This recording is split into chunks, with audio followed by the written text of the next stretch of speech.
mindset tadi. Mindset kembali ya. Itu kalau kami menggarisbawahi mindset masyarakat harus berani menolak narkoba. Ya. Jangan gunakan barang itu. Gitu. Karena dengan tidak ada pasar seperti kembali pada hukum ekonomi begitu. Kalau tidak ada pasar, tidak akan ada barang. Begitu. Kalau tidak ada peminat.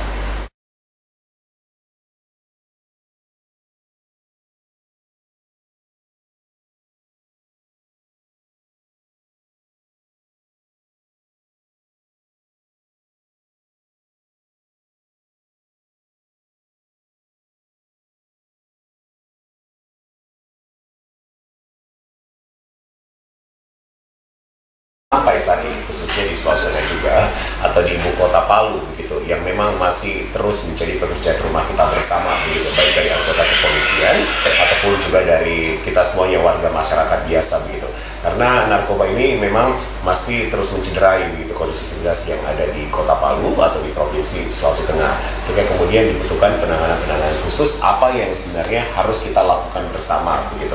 Dari jajaran kepolisian sendiri sebenarnya sudah banyak mengungkap kasus-kasus dan kemudian sudah banyak LP yang masuk dengan barang bukti yang begitu banyak sekali. Nah, nanti kami akan memaparkan datanya dari 2021 hingga 2022 dan juga tentunya apa yang sebenarnya harus kita lakukan bersama begitu sehingga kemudian generasi penerus kita ini bisa terbebas dari narkoba. Kita sebutnya adalah war on drugs atau perang bersama dengan narkoba. Nah, kali ini bersama saya di podcast Presisi Polda Sultan, kami akan berbincang bersama dengan PSK Subdit 3 Deres Narkoba Polda Sultan. Beliau adalah Kompol Ardi Agung Permadi SH SIK. Assalamualaikum. Waalaikumsalam warahmatullahi wabarakatuh. Salam presisi. Salam presisi. Baik, sehat Pak? Sehat. Baik. Alhamdulillah. Alhamdulillah. Tapi kalau bicara narkoba gimana ini Pak? Ya, masih menjadi perhatian kita bersama. Ya, menjadi tanggung jawab kita bersama karena sampai saat ini masih terus membahayakan. Khususnya di wilayah Sulawesi Tengah. Baik. Ini kalau kita urut-urutkan, narkoba itu kalau dari penilaian Polda Sultan sendiri gitu, atau secara umum, narkoba memang masih menjadi urutan pertama begitu Pak, atau urutan atas, istilahnya untuk kejahatan-kejahatan yang dilakukan. Untuk saat ini narkoba menjadi kejahatan tingkat pertama, gitu. Karena kalau kita lihat data adalah data dari banyaknya narapidana di lapas, lebih banyak cenderung narapidana itu adalah kasus narkoba. Kurang lebih hampir 50% di sana narapidana adalah kasusnya adalah kejahatan narkoba, baik peredar, mungkin bandar atau mungkin pemakai. Begitu. Jadi kalau kita bicara narkoba Pak itu ada 3 ya, pengedar, kemudian bandar, ada bandarnya dan sendiri, pemakai. Gitu. Nah ini sebenarnya 3 ini saling berkesinambungan, saling berkaitan atau gimana? Beda-beda justru perlakuannya gitu Pak. Semua saling berkesinambungan. Ya, pasti dengan adanya pemakai akan adanya pengedar. Kemudian akan merembet lagi menjadi akan adanya bandar yang menyediakan kan. Nah, karena adanya pasar, adanya penikmat itu. Penikmat dalam tanda kutip ya.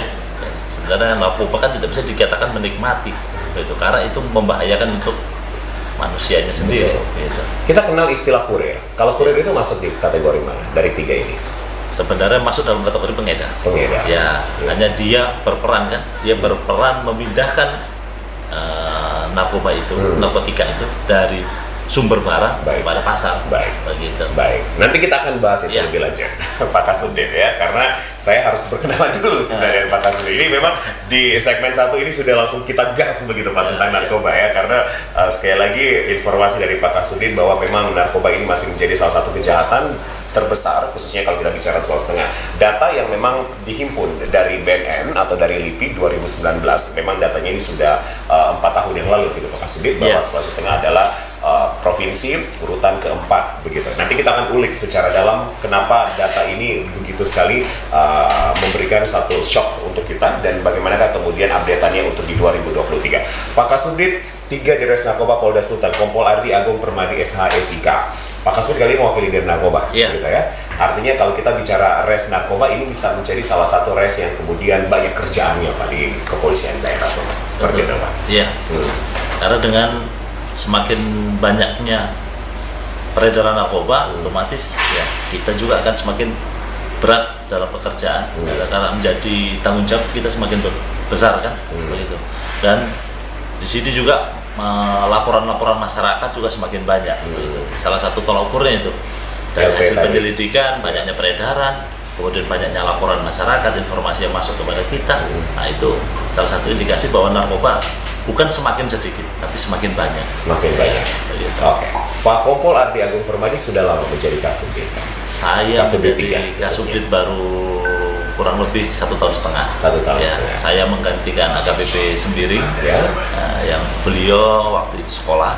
Nah, kemudian saya diberikan kepercayaan untuk menggantikan beliau, meneruskan tugas beliau dalam pemberantasan narkoba bersama Direktorat Narkoba Polda Sultan. Baik. Awal karir masih ingat Jawa? Dari Saya awal sampai kemudian sekarang menjabat PS Kasubdit 3. Lulus Akpol waktu itu di Lampung, Di Lampung. sempat 7 tahun di Lampung, kemudian sekolah di Jakarta, kemudian sempat penempatan di Nusa Tenggara Barat, dari Nusa Tenggara Barat kemudian pindah lagi kemari di sini. Jadi ini Sulawesi Tengah. Ini sebenarnya berarti tidak dari Sulawesi Tengah begitu, Pak? Tidak. Atau justru dari Palu tapi sekolahnya di Lampung? Tidak. Asalnya dari mana? Asalnya dari Malang saya. Dari Malang. Jawa Timur. Kemudian masuk Akpol, Ya. pendidikan di Semarang, penempatan pertama saya di Lampung. Lampung 7 tahun. Ya, Lampung 7 tahun. Kemudian ke NTB. Ya, NTB. Dan NTB akhirnya- sempat 1,5 tahun, lalu pindah ke sini. Oke, pindah-pindah itu tugas pertama Lampung, kemudian ke NTB, kemudian ke Sulawesi Tengah. Ya. Itu semuanya di dress yang sama, Pak, di narkoba. Oh tidak. Pindah-pindah Ya, juga. Tidak. Pernah di staf hukum, Ya. pernah di reskrim reskrim sus, begitu. Tapi secara garis besar saya dari awal lulus menjadi polisi, saya di reserse terus. Oke. Itu memang. Nah, Hanya terus- di Sulawesi Tengah ini baru saya menginjak di dunia narkoba. Jadi di Sulawesi Tengah ini jabatan baru, ini Iya. langsung menginjak dunia yang Iya, baru, begitu, iya, Pak. dunia yang baru. Adalah narkoba. Iya. Oke, kalau dibanding-bandingkan pernah di Restem Iya. atau pernah di bagian lain, di bidang lain, dan sekarang di narkoba, ada nggak kemudian plus minusnya begitu, Pak? Sekarang ditempatkan khusus penanganan narkoba, Ya. Pak Kasubdit. Mungkin kalau di narkoba bisa dikatakan kita harus lebih giat Tantangannya besar, ya? tantangannya besar. Nah, karena kita harus bisa memecahkan jaringan. Nah, dalam hal ini jaringan ini kan memiliki otak. Otak ini kan pintar. Jadi kita harus melawan otak ini, otaknya jaringan ini. Nah, itu kan tidak mudah menurut saya, sepengalaman saya ini. Pengalaman saya dibanding dengan kejahatan-kejahatan yang lain, karena narkoba lebih terorganisir dia, Oke. begitu. Seperti pemilik barang narkotika itu sendiri, pengendali uangnya sendiri, cara mengendalikan uang, cara mengendalikan barang itu mereka semua atur dengan baik, begitu. Jadi benar-benar terorganisir Ya. dengan baik. Bisa dikatakan mungkin kalau kita lihat film, film-film Bandar. bandar-bandar narkoba Ya. seperti di Meksiko, Ya. ya kalau di level wilayah seperti di Sulawesi Tengah bisa dikatakan hampir sama. Hampir sama. Mungkin tidak sebesar itu. Belum juga menggunakan senjata sampai melawan pemerintah, tidak. Tetapi cara-cara kerjanya bisa Hampir dikatakan sama. hampir sama. Hanya levelnya mungkin jumlah kelompoknya tidak sebesar yang di film-film. Jadi sangat terpola. Sangat terpola. Oke. Itu yang menurut saya berbeda dengan reskrim dengan di reskrim sus gitu. Karena ini pola yang mereka atur sedemikian rupa untuk menghindari jerat hukum. Dan ini Menghindari menjadi apa? tantangan Pak Kasubdit sekarang. Ini menjadi tantangan, bukan cuma saya sebenarnya, Iya. menjadi tantangan kita bersama, termasuk masyarakat. Baik. Kalau bicara di Res Narkoba, Pak Kasubdit, ada Dir Narkoba secara organik. Iya. Kemudian di bawahnya berarti Ada di bawahnya Pak Wadir. ada Pak Wadir. Ya, ada di Kemudian narkoba, ada Pak Wadir, kemudian ada 3 subdit, nah, subdit 1, subdit 2, subdit 3. Kebetulan saya menjadi kasubdit 3-nya. Oke. Gitu. Subdit 1, Subdit 2 menangani apa, Pak? Sama, kita menangani narkotika semua. Bedanya? Tidak Antara- ada. Oh, tidak ada. Tidak ada, hanya pembagian manajemen saja. Baik. Untuk dengan jumlah personil sekian banyak, dengan dibagi menjadi 3 subdit, agar manajemen kerja, pengawasan dan pembagian wilayah lebih jelas. Oke. Itu saja. Kasubdit 3 manajemennya apa? Wilayahnya seperti apa? Kalau kami sendiri menjadi tanggung jawab di wilayah Palu, Donggala, Sigi, dan Parigi. Parigi Motong. Ya, Parigi Motong. Jadi wilayahnya ada 4 kabupaten. Ya, menjadi tanggung jawab kami secara langsung. Tetapi kami tidak menutup telinga, tidak menutup peluang juga di tempat-tempat lain yang akan menjadi TO juga akan kami kerjakan dengan bersama-sama dengan penanggung jawab di masing-masing wilayah. TO adalah target operasi. Ya, target operasi. Baik, baik. jumlah personil yang kemudian ditempatkan di Res Narkoba Polda Sultan mulai dari Kadir, Pak Wadir, Kasubdit dan sampai ke jajaran bawah ada berapa, Pak? Ada 85. 85. Dan 85 ini tantangannya setiap hari benar-benar Ya, harus mencari ekstra ya, gitu Pak begitu. ya. Karena yang menjadi tanggung jawab kita Tanggung jawab. yang diberikan oleh masyarakat, Ya. oleh Polri kepada kita untuk berantas itu. Baik. Karena tidak mungkin ya, kita hanya mencari di level-level bawah. Tidak ada gunanya hanya level bawah yang kita lakukan penegakan hukum tanpa naik ke atas. Nah itu yang cukup berat. Cukup berat. Saya jelaskan tadi untuk memecahkan jaringan di mana kepalanya ini. Karena sangat terorganisir, Ya, sangat terpola dan sangat plannya itu sangat jelas mereka harus kemana dan harus kemana Iya. begitu. Baik, Pak Kasubdit, kita ke topik utama kita adalah jurus atau kiat dari Res Narkoba Polda Sultan menyatakan war on drugs. Ya, ini kata war on drugs memang sudah sering kita dengar begitu, baik dari Polda ataupun juga dari BNN sendiri ataupun juga dari pegiat narkoba. Artinya kita perang terhadap narkoba begitu. Nah, saya kembali ke pernyataan Bapak di awal tadi bahwa Sulawesi Tengah atau Kota Palu sendiri ini punya kesamaan dengan Meksiko misalnya kita compare-nya begitu Pak. Tapi ya secara teknologi mungkin tidak seperti itu begitu senjata dan segala macam. Artinya jaringan di sini besar ya Pak. Saya rasa bukan cuma di Sulteng ya. Di Sulteng. Saya rasa mungkin di tempat-tempat lain. Indonesia ya. Di Indonesia. Oke. Maksudnya saya katakan seperti di film-film Meksiko itu karena memang dunia peredaran narkoba seperti itu sistem yang mereka buat. Jadi memang dibuat organisasi ilegal yang sangat rapi untuk melakukan itu karena menyangkut saya rasa menyangkut uang besar ya begitu karena narkotika kan bisa dikatakan barang berharga dalam tanda kutip ini begitu. Makanya mereka pasti akan berjuang bagaimana caranya mengumpulkan uang sebanyak-banyaknya dengan seaman-amannya, menghindari sorotan masyarakat, menghindari aparat penegak hukum, menghindari hukum sendiri. Itu biasa dana dari mana didapatkan Pak? Menurut yang Bapak selama ini interogasi ataupun juga kejar gitu, saluran dana mereka. Kalau dana kembali kepada pembeli. Jadi semakin banyak pembeli ya otomatis bisa bos dalam tanda kutip akan semakin kaya. Begitu. Ya, yang kasihan kan ujung-ujungnya cuma pemakai. Badannya rusak, uang habis, gitu kan. Mungkin sebagian orang mengatakan itu semangat untuk kerja. Seberapa hebat alat itu, obat itu untuk mendukung kerja. Namanya barang berbahaya jelas dilarang. Walaupun mungkin 1 jam, 2 jam pertama kuat, tapi setelah itu kan badan akan rusak. Efek berpanjangnya tidak baik. Begitu. Oke, baik. Sulawesi Tengah dinyatakan posisi keempat, Pak. Tapi datanya sebenarnya sudah cukup lama. 2019 data ini dikeluarkan. Artinya 4 tahun data ini belum terupdate lagi. Begitu. Tapi oke lah, kita by data, by fakta begitu, Pak. Artinya dari 34 bahkan lebih dari 34 provinsi sekarang karena ada kebakaran di Papua begitu. Urutan keempat ini kan menjadi satu hal yang kemudian mengagetkan gitu, untuk Sulteng ya. Ini kenapa kemudian bisa begitu Pak? Daerah provinsi yang termasuk kecil, provinsi yang tidak metropolitan gitu. Tapi kenapa kemudian kita ada di urutan itu ini? yang menjadi salah satu keterkejutan saya. Nah, kekagetan saya saat pertama dinas di Sulawesi Tengah. Saya baru pindah dari Nusa Tenggara Barat. Tahun berapa dinas pertama? Saya pindah ke Sulawesi Tengah 2019 setelah gempa. Setelah musibah gempa di sini, saya baru pindah ke sini.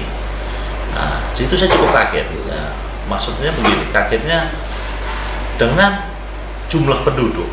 Ya kan? Walaupun ini seperti Pak Julius sudah bilang ini data lama, 2019 yang belum diupdate, sebenarnya tidak bisa kita pandang sebelah mata. Betul. Gitu. Karena harus kita bandingkan dengan peringkat 4 pengguna narkoba terbanyak, padahal jumlah penduduknya berapa Sulawesi Tengah? Kita ada di 3 juta sekian tahun. Nah, yang di nomor 1, 2, dan 3 itu adalah Medan, Sumatera Utara, Sumatera Utara, Sumatera Selatan, dan Jakarta sendiri. Ini kota metropolitan semua nih Pak, kota besar. Kita dengan jumlah penduduk yang tidak sampai 5 juta, tapi pengguna nomor 4. Kan ini menjadi pertanyaan. Saya menjadi kaget juga gitu. 2019 kenapa bisa sebanyak banget? Awal tugas ini langsung menjadi pertanyaan besar Pak Kasubdit ya. Kemudian, jadi ada bercandaan orang-orang masyarakat juga yang kadang bicara dengan kami bercanda. Memang Sulawesi Tengah ini mungkin sebagian orang ini bukan dibakar sabu itu kan pengguna sabu itu dibakar, tapi mungkin dimakan, begitu kan? Jadi kenapa bisa sampai sebanyak ini pengguna? Itulah. Nah, jadi dengan adanya itu tidak bisa kita tutup mata. Nah, masyarakat juga tidak bisa istilahnya cuek, begitu. Jadi harus, ayo masyarakat juga harus sama-sama aktif, proaktif gitu, ya, untuk melawan ini. Karena kalau cuma menurut saya mengandalkan penegakan hukum tidak akan maksimal. Gitu. Ya, tapi kembali lagi Pak, kita masih ulik data atau ulik fakta begitu Pak Kasubdit. Artinya tadi Sumatera Utara, Sumatera Selatan, kemudian Jakarta, DKI, Jakarta begitu ya, dan juga Sulawesi Tengah. Yang kalau kita bandingkan dari 3 provinsi ini, kita belum ada apa-apanya dengan 3 provinsi yang teratas ini. Tapi kenapa begitu Pak? Ada nggak hasil penelitian sendiri dari Pak Kasubdit dan bersama jajaran lain begitu Pak? Kami melakukan penelitian belum pernah. Ya. Tetapi menurut kami dari beberapa kasus yang kami tangani itu mindset masyarakat sendiri yang harus menjadi tanggung jawab kita ubah. Begitu. Karena sebagian merasa narkoba ini bisnis Pak. Gitu. Ini bisnis. Walaupun ini barang dilarang, tapi punya nilai ekonomis Pak. Saya melakukan bisnis. Ada beberapa yang pernah kita tangkap merasa tidak bersalah. Bahkan ada ibu-ibu yang merasa, saya cuma jualan Pak, ini jualan. Begitu. Nah ini kan berbahaya kalau begini, begitu kan.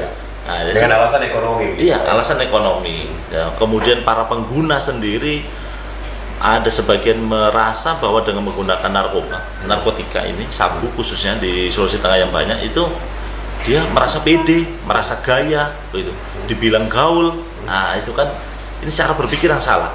Oleh karena itu, kenapa Yus tanyakan kenapa pengguna cukup banyak di sini? Karena mindset yang harus kita perbaiki. Tapi data di lapangan memang benar Pak. Artinya peringkat keempat begitu. Artinya Pak Kasubdit bersama Pak Dir dan juga jajaran lain personilnya hari-hari kan urusannya adalah begini begitu Pak, mencari data, mencari siapa yang menjadi TO. Tapi benar di lapangan seperti itu Pak. Banyak memang. Sangat banyak. Kalau dulu saya mendapat cerita dari senior, maksud dari teman-teman rekan-rekan di kantor yang lebih dahulu menjinasi narkoba, bahwa dulu sabu ini hanya digunakan oleh orang-orang kelas atas, gitu, karena harganya mahal. Tapi sekarang barang ini sudah menjadi konsumsi sampai di desa-desa bahkan. Nah, satu hal lagi yang menjadi kenapa bisa kami simpulkan bahwa sini cukup banyak narkoba, karena harga di pasaran narkoba dari beberapa tersangka yang kami tangani itu 1 gram di sini hanya 900 sampai 1.100.000. 1 gram 900.000 sampai 1.100.000. Sedangkan di Jakarta itu bisa sampai 1.700.000. Di Manado bisa sampai 4 juta, 5 juta 1 gram. Karena di sana tidak ada peminat. Mungkin masyarakatnya punya hobi yang lain ya, begitu. Mungkin sudah mengerti bahwa narkotika, mindsetnya sudah mengerti bahwa ini berbahaya, tidak bagus untuk badan, jadi tidak mereka konsumsi. Dengan pasar yang tidak ada, gitu kan, otomatis para pengedar susah untuk memasukkan, karena ditolak kan, begitu. Dengan ditolak itu pasar tidak ada pun sedikit, itu pun jadi mahal harganya. Nah di sini harga jauh sangat rendah sekali, yang sanggup mungkin dijangkau oleh para masyarakat di lapisan bawah. Baik. Begitu. 1 gram 900.000 hingga 1,1 juta Pak. Ini termasuk harga yang murah. Sangat murah. Sangat murah. Sehingga bisa menjadi satu faktor kenapa kemudian pengguna bisa dikatakan kan kembali pada seperti hukum ekonomi. Apabila barang banyak, otomatis harga akan turun. Begitu. Apabila barang langka, harga akan naik dengan sendirinya. Gitu. Begitu. Itulah salah satu indikator kami. Memang kami tidak pernah melakukan survei sendiri, tetapi dari beberapa kasus yang kami tangani, kami dapat data itu. Gitu. Baik, itu kalau kita di Sulteng Pak, Sulawesi Tengah keempat secara nasional atau Indonesia.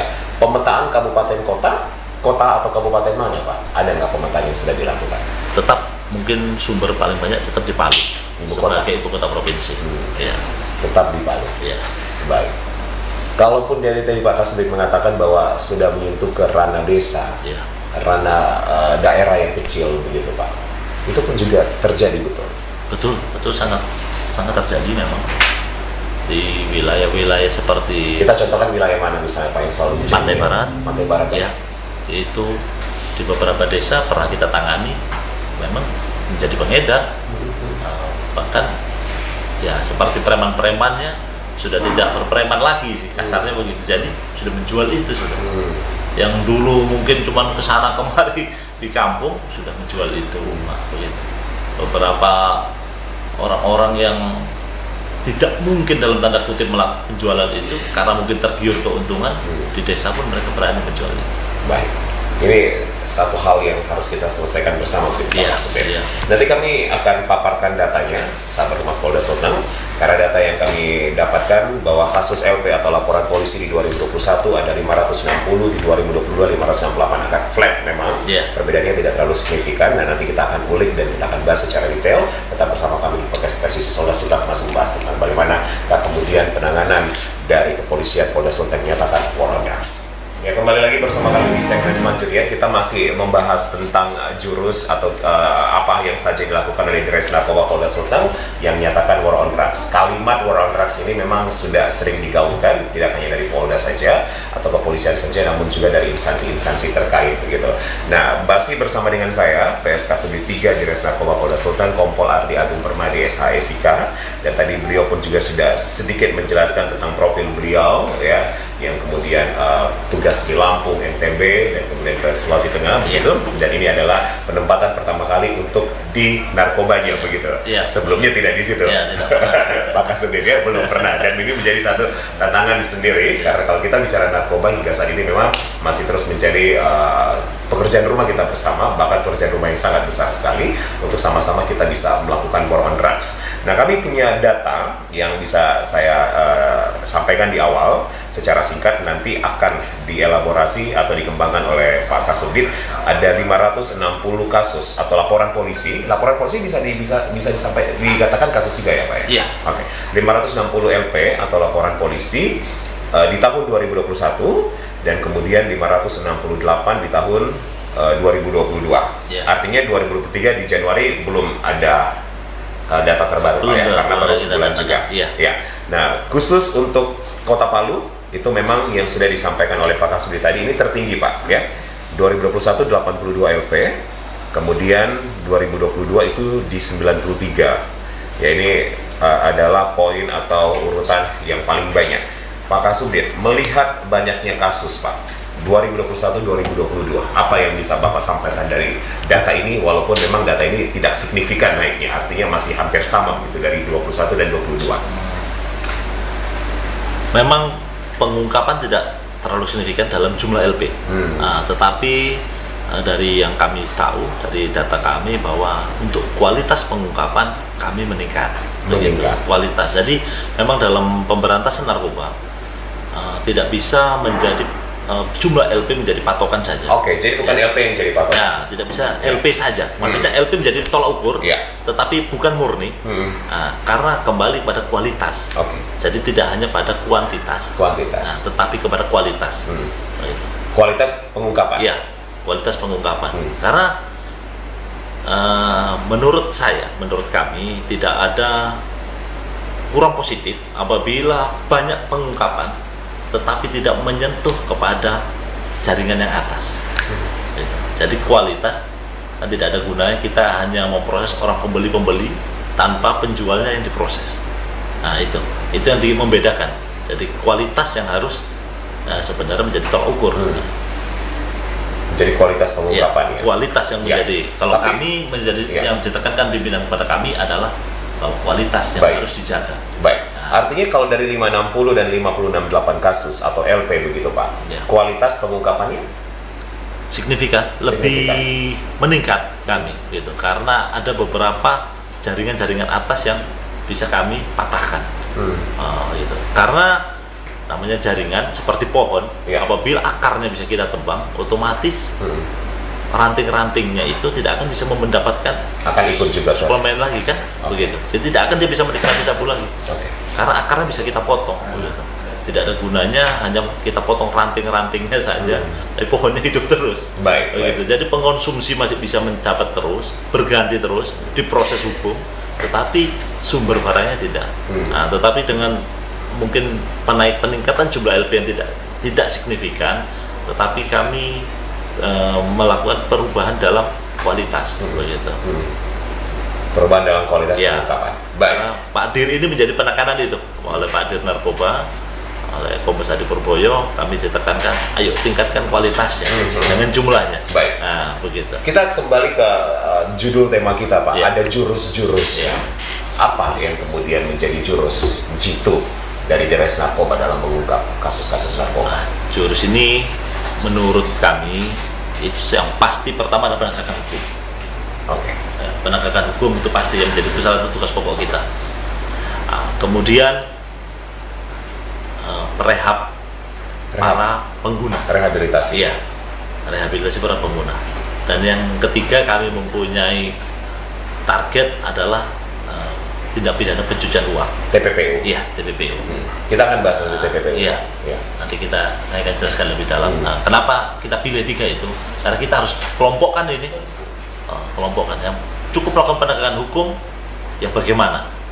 Nah, kemudian kalau pemakai bagaimana? Harus kita pisahkan. Nah, kemudian untuk TPPU. penegakan hukum di level jaringan atas harus diapakan. Nah, itulah makanya kami mempunyai 3 jurus itu. Makanya tidak cukup pengedar di jaringan atas hanya untuk dilakukan penegakan hukum menggunakan undang-undang narkotika saja. Nah, kalau tidak dimiskinkan. Nah, Selain undang-undang narkotika yang kemudian berlaku untuk TPPU, itu bisa undang-undang apa saja, Pak? tidak, kami fokus di undang-undang narkotika. Undang-undang narkotika yang jadi dasarnya. TPPU adalah tindak pidana lanjutannya. Oke. Nah, itu untuk hukuman lanjutannya kepada yang bersangkutan. Itu. Baik, Pak Kasubdit, artinya kalau secara level itu bisa di level paling penegakan hukum. Iya. Kemudian di rehab. Iya. Dan yang ketiga adalah TPPU. TPPU. Ini Iya. sudah menggunakan undang-undang narkotika, begitu, Iya, Pak? semua menggunakan undang narkotika dan undang-undang TPPU. Undang-undang TPPU Iya, juga. ada undang-undangnya sendiri. Dan ini sudah pernah terjadi kasus TPPU pun juga di Palu, Sulawesi Tengah. Sampai saat ini kami masih konsisten, tiap tahun dari tahun 2019 kami masih konsisten melakukan TPPU terus. TPPU terus. Iya. Oke. Ada data yang kami ingin tanyakan ke Pak Kasubdit begitu. TPPU senilai 42 miliar beredar di tindak pidana narkoba. Kemudian ini Polda Sulteng telah mengungkap kasus ini, ditemukan di 14 rekening. Kemudian apakah ini menjadi salah satu pengungkapan terbesar begitu, Pak? Sampai saat ini yang terbesar. 42 miliar. Iya, sampai saat ini dari 2019 ini yang terbesar. Ini di tahun berapa terjadi, Pak Kasubdit? Pengungkapannya Iya, di tahun 2022. 2022. Iya. Oke. 42 miliar itu jumlah yang besar, Pak. Sangat besar menurut saya untuk di level Sulawesi Tengah. Itu ya. Iya. Makanya salah satu tolak ukur juga kan. Iya. Itu kenapa membahayakan narkoba di Sulawesi Tengah ini.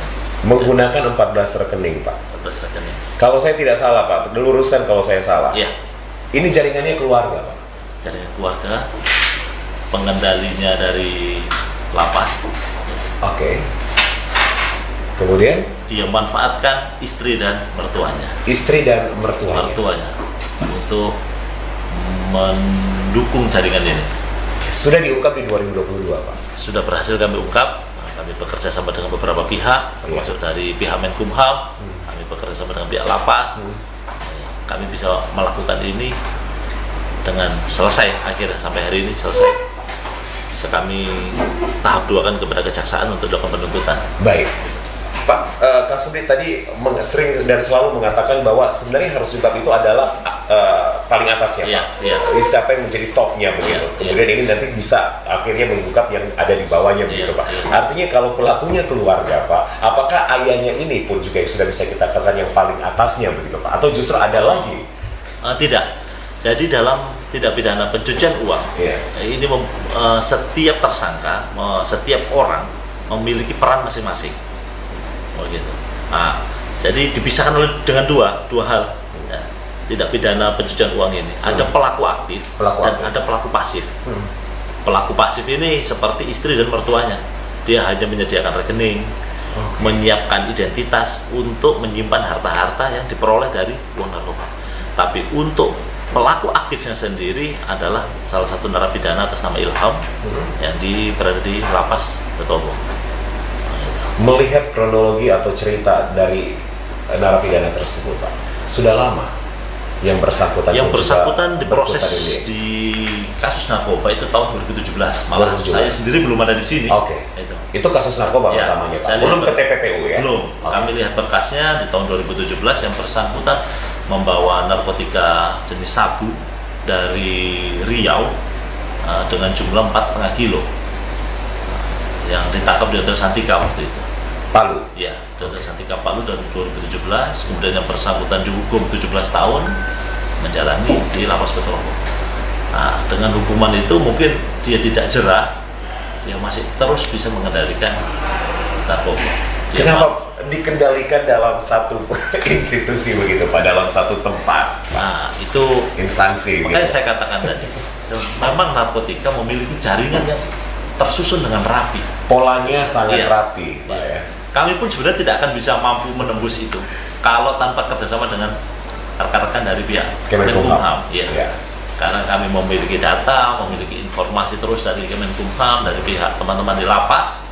Nah, jadi kami terupdate terus data, langkah kami menjadi progres yang pasti ke depan sampai bisa terproses yang bersangkutan. Pak Kasubdit, artinya ada alat komunikasi dong yang digunakan, Pak?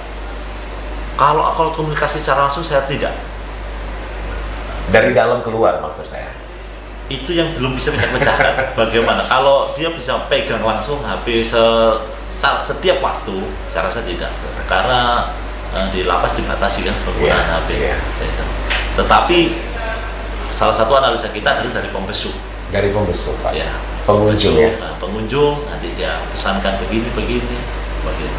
42 miliar ini ini nilai yang besar gitu Pak Kasubdit. Dan ini sudah mendapatkan sebenarnya kalau dari pengungkapannya dari Barreskrim Polri, ini Polda Sulteng peringkat 1 begitu Pak. Ya. Hasil dari Barreskrim Polri begitu. Tahun 2021. Oh, beda lagi. Nah, beda lagi. Oh, ini beda. Ya. Jadi apresiasi dari Barreskrim Polri beda dengan kasus ini. Beda kasus ini. Ini di kasus yang sebelumnya. Kasus apa itu Pak Kasubdit? Kasusnya Amir San. Nah, itu yang berada di Anoa 1. Itu kita proses TPPU juga dengan aset 10M lebih. 10M. Ya. Ini yang mendapatkan apresiasi atau reward dari Barreskrim Polri. Oke. Pak Kasubdit, tapi artinya kalau kita menarik benang merah begitu Pak, 10 miliar, 42 miliar Pak, dalam kurun waktu 2021 di 10M ya Pak ya?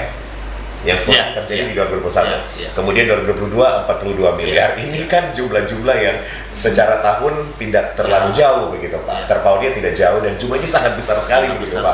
Fenomena apa sih yang Pak Kasubdit lihat begitu? Kenapa berani sekali begitu Pak? Kenapa banyaknya hal-hal seperti ini Pak dengan jumlah uang yang banyak? Kalau saya cukup menggarisbawahi, selain pola Pak ya, selain pola yang sudah Bapak sampaikan, tapi apalagi begitu Pak yang sebenarnya kita ingin tahu begitu Pak? Mindset tadi. Mindset kembali ya. Itu kalau kami menggarisbawahi mindset masyarakat harus berani menolak narkoba. Jangan gunakan barang itu. Gitu. Karena dengan tidak ada pasar seperti kembali pada hukum ekonomi begitu. Kalau tidak ada pasar, tidak akan ada barang. Begitu. Kalau tidak ada peminat. Uang ini kemana kan ini Pak? Dibangun rumah sama mereka? Dibeli investasi? Investasi kepada 6 unit mobil yang kami peroleh. Ini yang kasus 42M? Ya. 6 unit mobil 6 Pak unit mobil, didapatkan? Semua dibayar secara cash. Kemudian ruko 2 biji, 2 unit ruko. Ya. Rumah ada 3, tanah ada 2 tempat. Gitu. Bisnis ini menjanjikan gitu sangat menjanjikan. Dalam tanda kutip. Ya, kita bicaranya konotatif begitu Pak, bukan positif begitu, tapi secara negatif begitu Pak ya, bukan denovatif. Jadi sangat menjanjikan begitu Pak ya. Bahkan saudara Ilham ini memiliki tim balap. Kami pernah berdiskusi sedikit dengan beberapa pengusaha yang bergerak di bidang alat-alat motor. Mereka pun tidak sanggup membangun tim balap motor. Karena 1 unit motor itu bisa dibuat nilainya 100 juta lebih. Sedangkan untuk balapan di kelas Indonesia ini, Indonesia mungkin hadiahnya tidak sampai sebesar itu. Gitu. Jadi beberapa pengusaha di bidang alat-alat kendaraan bertanya-tanya tidak sanggup membawanya, tetapi ini yang bersangkutan bisa memiliki tim balap motor. Nah itu.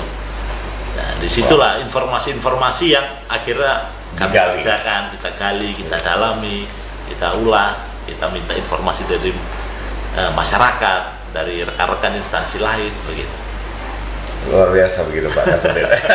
Karena untuk TPPU ini kami 1 tahun mengerjakannya dari tahun 2020 dari tahun 2021 Nah, 2021 kami sudah melakukan penyelidikan ya, penyelidikan bertahap dan diungkap di 2022. Dan 2022 kami merasa data sudah cukup, baru kami naikkan ke proses penyidikan.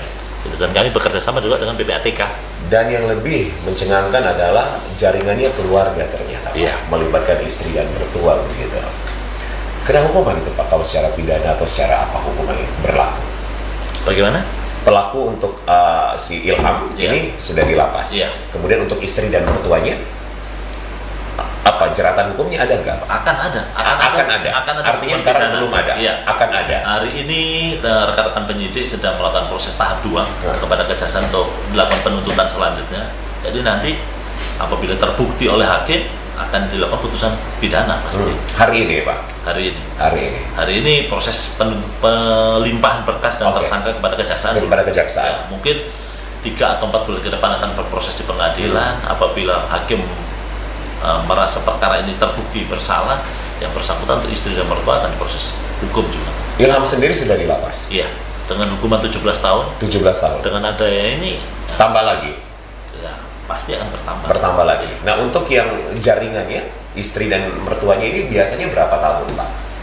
Kita tidak bisa ditebak tidak bisa dipastikan maksud saya. Jadi ini menunggu pelimpahan hari ini ke kejaksaan berkasnya, nanti menunggu 40 hari. 3 atau 4 bulan ke depan. 3 atau 4 bulan proses persidangan. Nah, baru nanti kita lihat putusan dari pengadilan. Baik. Pak Ilham, kita kembali kok saja nih Pak Ilham gitu. Kita sama dulu nih Pak Kasubdit ya. Ini soalnya kita udah agak apa begitu Pak, agak mencengangkan data-data ini begitu Pak. 10M, 42M, TPPU begitu. Pak Kasubdit, kita lihat nih Pak, di 2021 dan 2022 kembali ke jenis kelamin Pak. Ternyata perempuan pun juga punya kapasitas yang luar biasa begitu Pak. Ya. Betul. Punya peran yang banyak. 91 2021, 70 di 2022 Pak. Kenapa gender wanita yang justru ini harusnya dengan kodrat yang lain begitu Pak, tapi ternyata menjadi supporternya?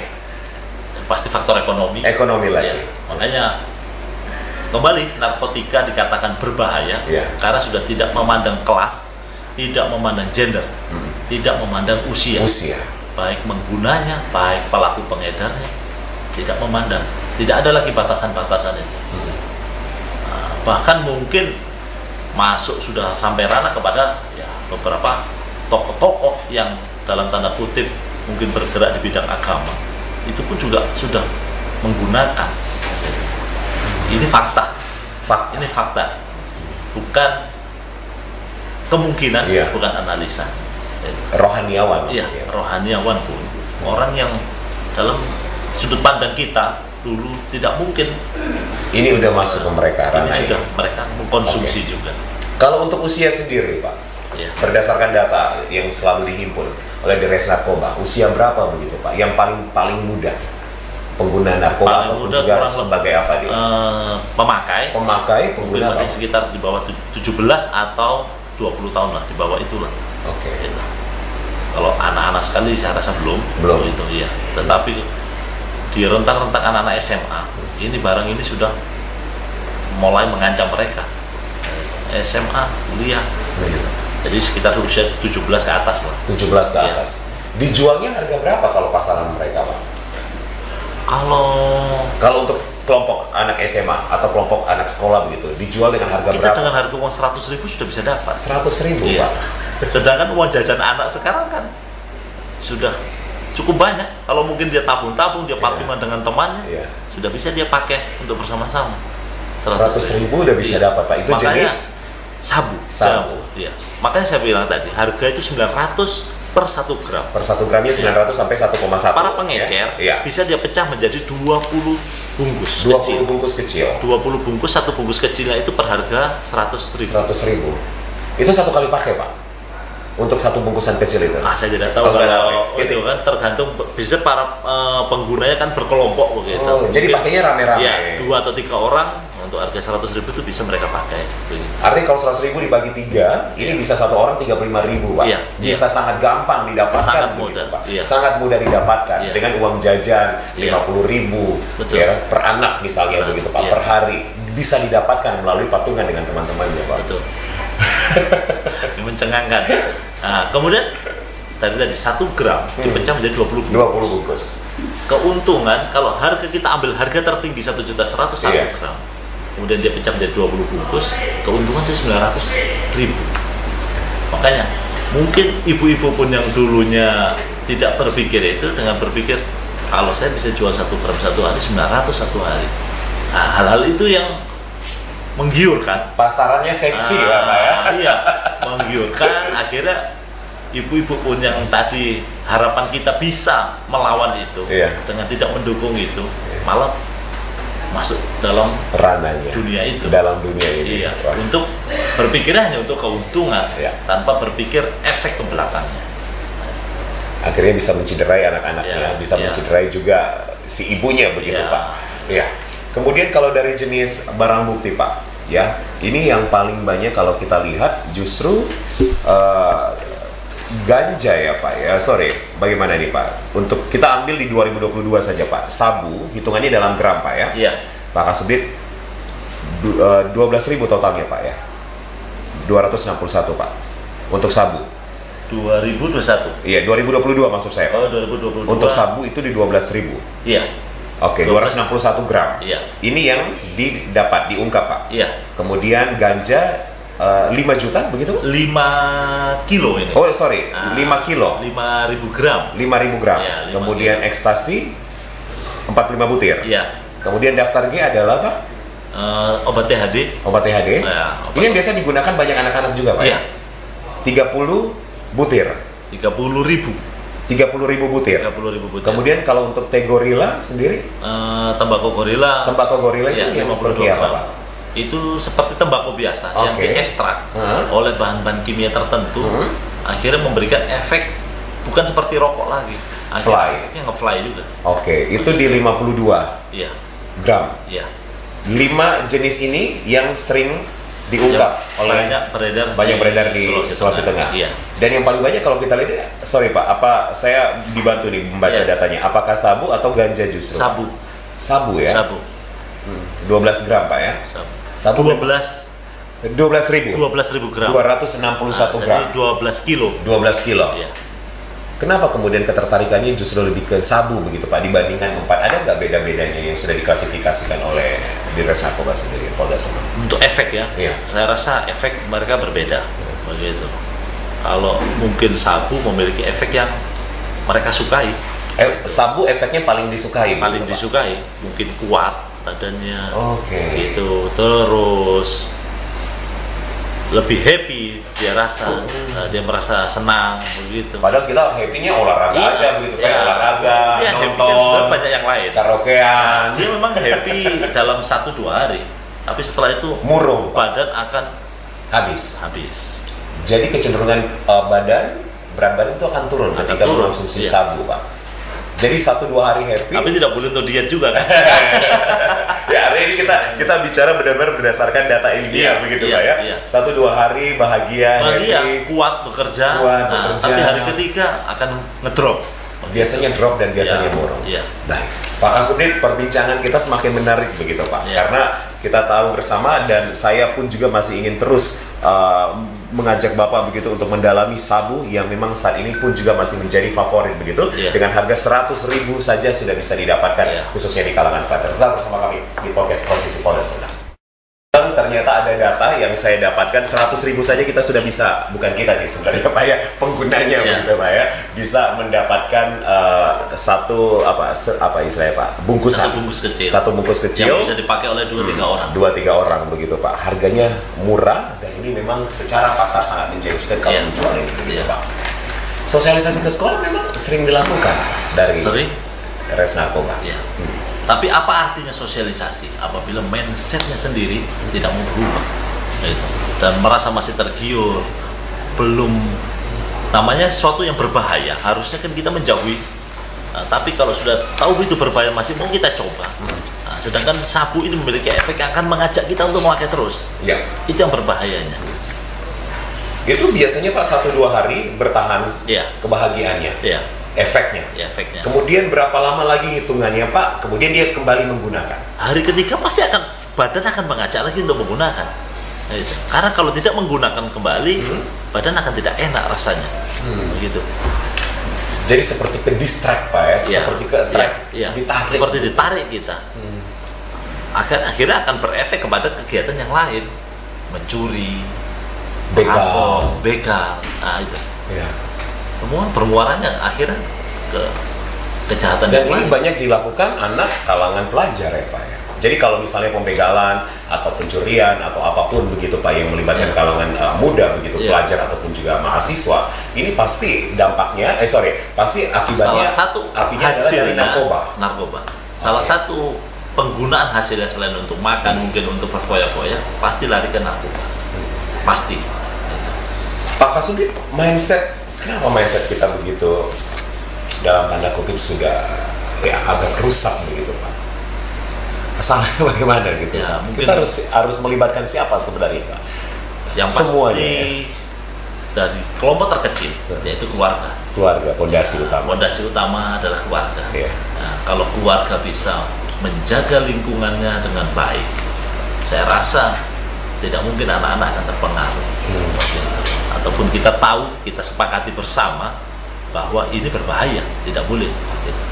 Karena dengan banyaknya pengguna, saya rasa kita semua belum sepakat bahwa narkotika, khususnya sabu, belum berbahaya.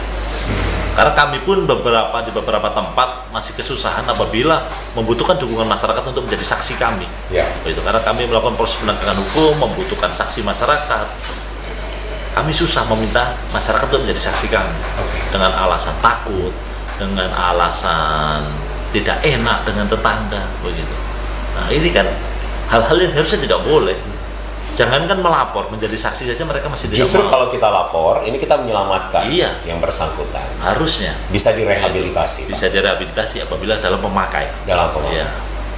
Pak Kasubdit, kalau kita bicara Palu, Pak, Iya. ya kita tidak menyebutkan nama daerah begitu, mungkin akan sangat sensitif jadinya Iya. nanti, Pak. Tapi kita tahu bersama, ya, saya sama Pak Kasubdit pasti pikirannya sama begitu, Pak. Ada beberapa pemetaan Iya. di wilayah-wilayah di Palu begitu, Pak. Iya. Tapi kenapa kemudian nama daerah, nama wilayah ini sering selalu disebutkan, Pak, di berbagai media ketika adanya kasus narkoba? Selalu ke situ tuh arahnya. Daerah A, Iya, daerah B. daerah, Ya kita nggak usah iya, menyebutkan iya, itu. iya, Pak. Tapi iya, kenapa iya. selalu ke sana semuanya begitu, Pak? Itu Susah ya kemudian Iya. diberantas di karena daerah menjadi tersebut. image. Oke. Nah, walaupun dalam faktanya mungkin tidak juga seperti itu kembali. Istilahnya yang dulu wilayah-wilayah tertentu ini menjadi zona merah, sebenarnya mungkin sudah tidak. Sudah tidak lagi jadi Iya. zona merah, Pak ya? Tetapi untuk menutup wilayah lain agar tidak menjadi zona merah, dia ceritakanlah tempat-tempat yang terdahulu Oke. agar tempatnya dia aman. Begitu. Jadi sebenarnya ada wilayah baru nih, Pak. Pastinya ini kan kejahatan yang sangat terorganisir. Iya. Dia tidak mungkin hanya bermain di satu titik. Pindah-pindah, Dia Pak. akan Ya? banyak titik dia permainkan. Tapi untuk menutupi modusnya tadi, dia sebutkan nama-nama yang lama. Oh gitu. Saya kalau tidak salah pernah mewawancarai Kapolresta dan juga Kepala BNN Kota Iya. Palu, kalau tidak salah Pak ada 4 atau 5 Iya. begitu, Pak. Kalau saya tidak salah dalam wawancara saya di salah satu program juga begitu, Pak. Benar. Yang 4 atau 5 yang kemudian sering jadi pemetaan Iya, betul. di wilayah Palu. Iya, iya. Tetapi mungkin sudah tidak semarak dulu. Oke. Gitu. Di beberapa tempat sudah tidak semarak dulu. Tetapi saat pengungkapan selalu dia sebutkan wilayah itu. Karena ya kembali ini kejahatan terorganisir, Iya, iya. dia pasti punya cara-cara tertentu untuk melindungi wilayah tempat dia mengeksis mengedarkan barang itu. Tapi Gitu. memang sejauh ini Pak, ketika kita bilang atau kita tanya-tanya begitu Pak, biasa Iya. obrolan singkat, ini Iya. dibeli di mana? Dibelinya Iya. di sini. Di sini. Dapatnya di mana? Paling gampang dapatnya di sini gitu. Jadi image itu masih terbangun sampai saat ini, khususnya wilayah-wilayah tertentu Masih, begitu Pak Kasubdit ya. iya. Padahal banyaknya pemekaran nih sekarang nih. sebenarnya begitu. Ekspannya banyak nih, Iya. perluasannya Pak. Sangat banyak, sangat banyak. Saya sebenarnya mau nanya gitu, ekspansinya kemana gitu Pak, tapi saya nggak tahu, sensitif ketika kalau Pak Kasubdit pun juga mengungkapkan dan menyebutkan nama daerah yang baru Pak. Mungkin nggak boleh Pak ya? Nama-nama yang baru ya, mungkin seputaran Petobo, Oh, diungkap juga, nggak apa-apa disampaikan ya, Pak apa-apa. ya. Kalau yang lama Karena kita ini kan tinggalin. fakta. Ya, ini fakta. Petobo. Ya, Petobo seputaran Jalan Garuda. Nah, di sana. Ini baru Ya. Pak. Itu kan harus tempat-tempat yang sebenarnya sebelum menjadi banyak. Ya. Harusnya masyarakat proaktif nih.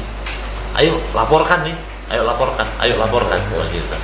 Supaya tidak makin banyak, tidak makin merajalela.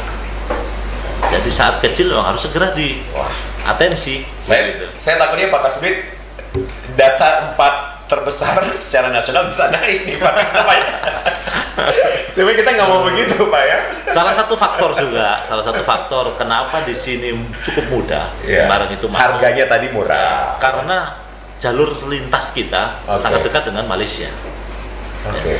Dari data yang kami dapat semua jaringan itu dari Malaysia. Masuknya dari Malaysia. Dari Tawau. Baik. Ya. Tapi kalau secara geografis kita melihat Pak, kita di selatan tuh ada provinsi besar, Sulsel, di atas ada Sulut begitu Pak. Kita sebenarnya di tengah-tengah. Apakah ini memang bisa menjadi satu lintasan provinsi Sulsel, Sulut, Sulbar begitu Pak? Ini bisa menjadi satu dikatakan pintu gerbang. Ya, pintu gerbang. Bisa dikatakan di sini pintu gerbang karena akses kita ke Tawau, ke Malaysia itu sangat dekat. Malaysia yang di Tawau itu yang di Kalimantan Pak ya? Iya. Malaysia yang di Kalimantan ya begitu? Iya, Malaysia yang di sebelah sini, sebelah timur kan? Oke. Gitu. Malaysia di sebelah timur, Tawau, kotanya Tawau. Nah, di situlah salah satu sumber barang masuk. Jalurnya berarti jalur laut dong Pak? Jalur laut. Kami di 2021 mengungkap satu kurir yang membawa 29 kilo.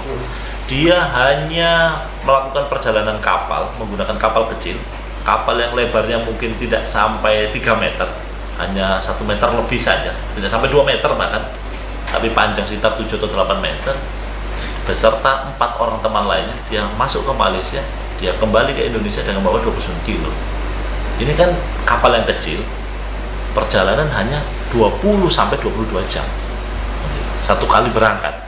Jadi pulang pergi kurang lebih 3-4 hari dia sudah bisa jangkau Indonesia kembali. Ini kan sangat dekat ya, untuk kelas-kelas orang-orang yang ahli di bidang kelautan.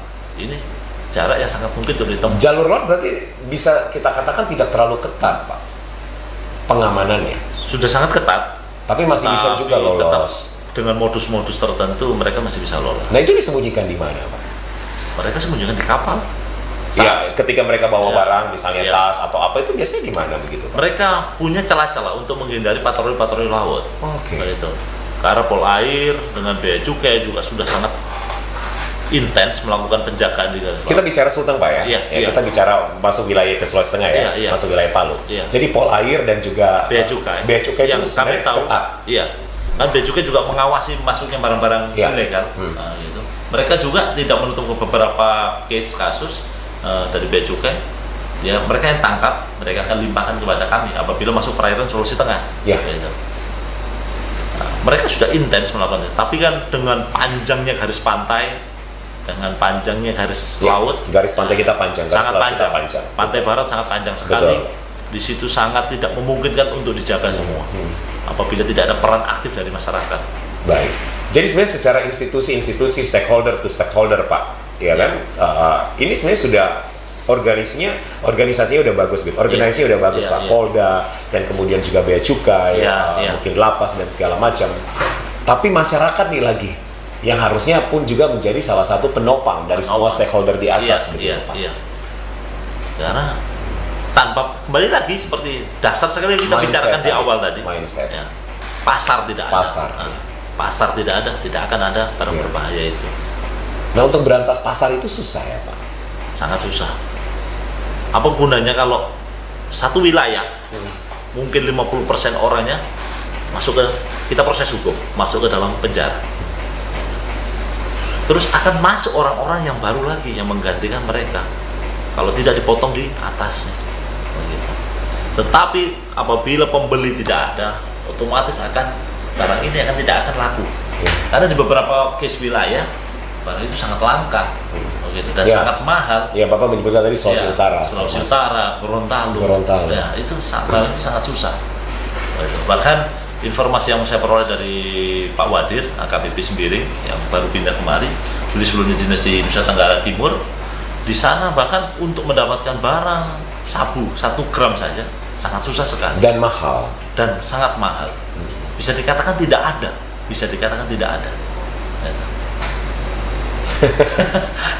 Baik, Pak. Ini kalau kita cerita ini panjang nih, Pak. Ya. Bisa berjam-jam kita di podcast ini, Pak. Ya, yang harus kita garis bawahi, harus kita jadikan PowerPoint kita adalah ayo kita sama-sama kita lawan ini. Sama-sama Ya. lawan. Makanya kata lawannya bukan cuma melapor, tapi dari kita sendiri, dari keluarga harus dibatasi, dipagari dengan baik. Begitu. Makanya kata kalimat war on drugs ini pun juga akhirnya tercipta begitu, Pak. Ya. Akhirnya kita semuanya tahu war on drugs. Semua acara institusi yang terlibat dalam narkoba semua mengatakan. Tetapi bentuk war on drugsnya harus jelas. Apa itu jelasnya gitu, Pak? Jelas, kembali lagi. Ayo sama-sama kita ingatkan pengguna. Gitu. Jangan dicuekin, mungkin jangan makin disudutkan apabila ada pengguna. Betul. Stigmatisasinya jangan, Pak. Jangan distigmatisasi. Kita ajak dia. Ayo berubah. Ayo berubah. Dan bagi si pelapor yang melaporkan kasus-kasus itu pun juga secara kerahasiaan dijamin, Pak. Pasti sangat dijamin. Pasti sangat dijamin, akan sangat dilindungi. Sampai hari ini alhamdulillah tidak ada juga terungkap siapa yang memberikan pelaporan kepada kami terkait pengungkapan narkoba kami ke belakang. Itu menjadi tanggung jawab pasti oleh pihak kepolisian penegak hukum bahwa melindungi pelapor. Oke, dan yang pengguna bisa masuk ke rehabilitasi. Rehabilitasi di mana? Di Palu, di sini? Di BNN bisa. BNN bisa. Ya, atau ada rehab swasta di Kalimantan, tergantung keluarga kadang maunya di mana. Ada di pemerintah, disiapkan oleh pemerintah daerah juga ada. Dan sepengalaman ketika sudah melewati fase rehabilitasi ini biasanya sudah sembuh, Pak? Tidak pasti. Tergantung lagi bagaimana pergaulannya, mindsetnya, pergaulannya. Tetapi pengguna-pengguna yang kelas berat banyak yang sembuh. Jadi ini bukan hal yang sangat tidak mungkin setelah menggunakan terus saya tidak mungkin sembuh, tidak. Karena banyak pengguna yang akhirnya bekerja sama dengan kami untuk memberikan sosialisasi. Gitu. Ini loh efek saya setelah menggunakan. Sekarang saya begini. Badannya lebih sehat. Gitu. Setelah saya tidak menggunakan, ini efeknya. Gitu. Saya bisa kok berhenti begitu. Bahkan yang bersangkutan beberapa sosialisasi dia menantang, ayo kalau tidak percaya mungkin saya cuma kata orang timingnya saja, saya siap dites urin, saya siap dites darah. Ini mungkin yang bisa, Pak, membuat satu komunitas jaringan dari mantan pengguna yang kemudian bisa memberikan edukasi kepada warga untuk memutus mata rantai ini. Pak Kasbir, ini masih akan terus menjadi pekerjaan rumah, khususnya Polda Sultan? Pasti. Yang besar, yang banyak begitu, Pak, terkait kasus-kasus narkoba? Walaupun sudah ada reward pernah diberikan, akan intens tetap melakukan upaya TPPU, akan kami miskinkan bandar-bandar yang masih terus memanfaatkan masyarakat. Itu dimiskinkan sampai ke semua anggota keluarga, Pak? Iya. Kita akan telusuri kemana larinya aset ini. Jadi ketika yang tadi ada kasus, ada mobil banyak, ada 2 unit rokok, itu diambil semua, disita semua, akan lakukan proses hukum, kemudian akan dilelang. Apabila tahap-tahap kemarin yang kita sudah proses di belakang, mereka akan dilelang, akan menjadi masuk dalam kas negara. Ada yang akan beli lelangan mobil itu, Pak, mobil ini dibeli dengan uang yang tidak baik begitu. Siapa yang mau beli mobil itu, Pak? Tapi kan melalui lelang. Lelang ini apa juga gitu, Pak? Tidak, itu kan melalui proses lelang. Ini proses resmi dari negara. Baik. Pak Kasubdit, ketika ada personil yang mengungkap kasus-kasus narkoba akan diberikan reward nggak, Pak, biasanya? Atau anggota? Penghargaan secara khusus tidak, karena kami tahu ini tugas tanggung jawab kita. Itu sudah tugas pokok kita, jadi mungkin tidak pas apabila harus ada reward begini yang berlebih. Itu kalau reward yang biasa dalam artian keseharian mungkin hal-hal yang lain kita berikan libur itu masih mungkin. Apabila setelah melakukan kegiatan yang cukup padat harus memberikan refreshing sebentar untuk menghilangkan stres. Gitu. Bagaimana kemudian di Ditres Narkoba bisa memperkuat dan solid bersinergi terus, Pak Kasubdit? Bagaimana ke depannya? Kami sangat membutuhkan dukungan masyarakat. Ya, kalau instansi-instansi sudah kami bekerja sama dengan baik, kembali masyarakat. Gitu. Tanpa masyarakat sangat susah. Karena kami tidak mungkin semua mencari informasi sendiri. Betul. Apabila tidak ada masyarakat, informasi yang kami peroleh pun tidak akan akurat tanpa dukungan dari informasi masyarakat. Dan sekali lagi masyarakat yang melaporkan itu kerahasiaannya kami jamin, dijamin keselamatannya, ya. Kami jamin kerahasiaannya. Begitu. Kemana gitu Pak kalau harus melakukan laporan? Di Polda, di Polda kami bisa. Di Polda Baru, di Jalan Soekarno-Hatta, Ya. di lantai 3 Gedung C. Di lantai 3 Gedung C? Iya. Oke, itu bisa. Setiap informasi, benar atau tidak, akan kami tampung, perkembangan akan kami berikan feedbacknya. Baik. Begitu. Sambil kemudian terus gencar dari Dires Narkoba sendiri, secara umum adalah Polda Sulteng terus melakukan edukasi ke lapangan, ke warga Pak ya, termasuk ke sekolah-sekolah. Baik, Pak Kasudit. Pencegahan, satu langkah pencegahan itu preventifnya tetap kami lakukan. Oke, Pak Kasudit optimis begitu kita sama-sama ketika solidaritas kita terbangun, sinergitas kita terbangun begitu, akan ada optimisme yang kemudian kita bangun juga bersama untuk kemudian kasus narkoba, kejahatan narkoba ini bisa kita, ya mungkin berantasnya susah begitu Pak ya, mungkin akan membuat waktu yang panjang begitu, tapi paling tidak kita bisa menekan kasus ini pelan-pelan. Optimis saya, apabila kita sama-sama dari level terkecil keluarga, kemudian mungkin RT, RW, sama-sama kita mengawasi, kemudian beri lagi ke kelurahan, naik lagi di level kecamatan. Kalau semua ini saling mengawasi, saling menjaga ada yang mungkin pengecer atau pengedar masuk begitu, tetap usir atau laporkan, begitu. Saya rasa, saya optimis ini akan kita tekan. Kita bergandengan bersama Pak, untuk war on drugs. Semoga di survei selanjutnya kita sudah tidak di peringkat 4. Gitu. Karena peringkat 4 ini bukan peringkat yang baik. Gitu, kan? Peringkat 4 untuk hal-hal yang baik sih, begitu Pak ya. Inovasi untuk, daerah, Untuk survei yang ini saya rasa ini menjadi keprihatinan kita. Karena apalagi kita membandingkan dengan 3 provinsi yang ternyata 1, 2, 3-nya ini kota-kota provinsi besar sekali begitu Pak. Sangat besar. Sangat jauh kalau kita bandingkan secara geografis dan jumlah penduduk sangat jauh begitu Pak ya. Hanya penduduk 3 juta, 4 juta kita di Sulteng tapi adanya di keempat begitu. Di era globalisasi ini tidak bisa kita begitu terus. Karena Palu juga kita lihat setelah mengalami musibah sekarang makin baik, makin ramai.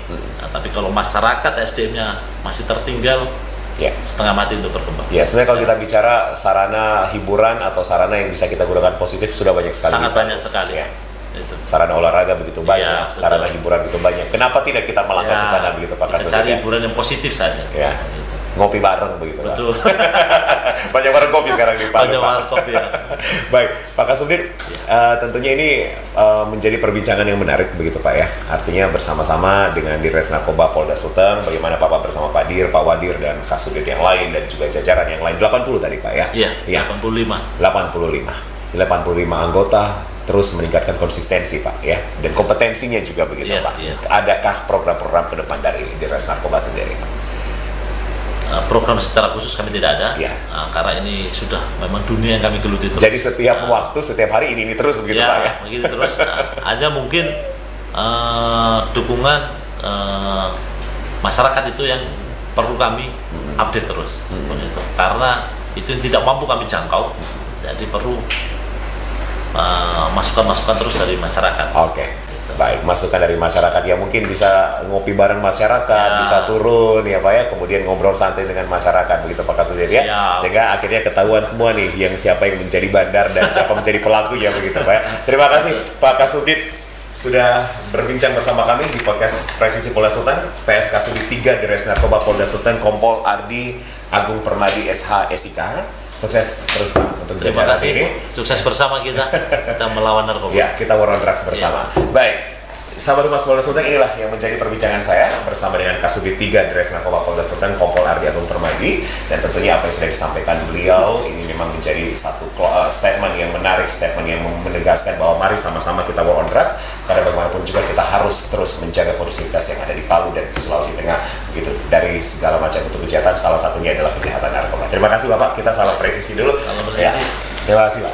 Assalamualaikum warahmatullahi wabarakatuh. Sampai jumpa.